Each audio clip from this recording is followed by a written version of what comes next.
As the title said, this video will be showcasing my network project, going over the following topics: the network's purpose, its goals, and the features in the network.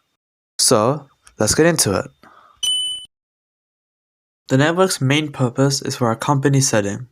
It was made for a small network with 4 branches located in various locations, which each have access to basic services like a private cloud, HTTP, and more. Each branch should additionally have automated IoT systems like security or fire prevention to better the employee's experience. Based on this scenario, the 4 main goals of this network are to have reliable and efficient communication between hosts, allowing for effective communication between workers, servers, and the internet. The development of a small company network that has the opportunity to be scaled on par with company growth. Rigid networking that can withstand the company environment. And a convenient network design that allows for remote access and automation. After going through the features of this network in depth, I'll give my opinions on whether the network met these goals.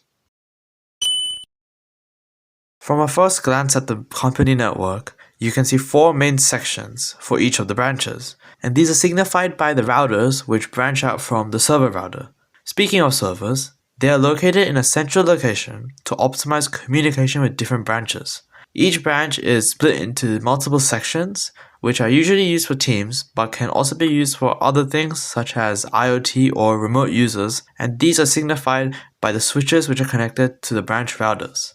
If it wasn't made clear before, the company network uses a tree topology, and the following diagram will explain it in more detail. Each branch and the server network uses a different Class C private IP range. Within the branches, their IP range is subnetted into 8 smaller parts for each of the branch's sections. However, IoT devices lie on a different network based on the home gateway they are connected to, and this is done for security reasons. To allow routers to facilitate inter-network communication, whether it be between subnets or branches, RIP routing was used. The protocol allows for a router to understand the topology it is part of and then decide the best path for a packet traveling between networks.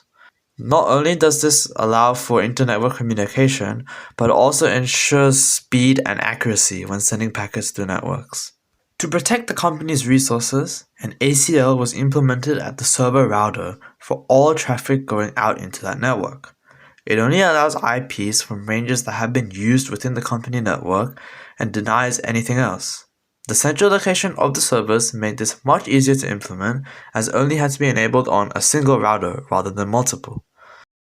The private DHCP server makes it much easier to configure new devices onto the network and also allows for remote users to join. There is a different IP pool for each of the company's networks, and the correct one is decided on based on the default gateway of the device that is requesting the DHCP service. The company's private cloud is housed within the FTP server.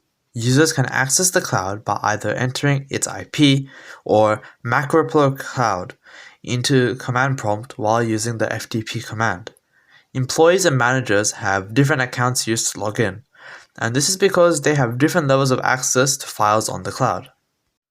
The DNS server makes users' experience much better, as they no longer are required to remember the IP addresses of websites or the private cloud, and can instead enter the names, like google.com or macropro cloud. In the network, the HTTP service is provided by external Google servers, and this requires access to the greater internet through an internet service provider. In this example, it is used to access google.com. Within the company network, there are certain IoT systems put in place, primarily for the convenience of the company and its employees. As mentioned before, the IoT devices are separated from the main network to ensure network integrity. The only IoT-related devices on the company network are the home gateways, which act as the registration server for the devices, and wirelessly connect to them. The PCs connected to these home gateways are used to remotely control and monitor the IoT devices.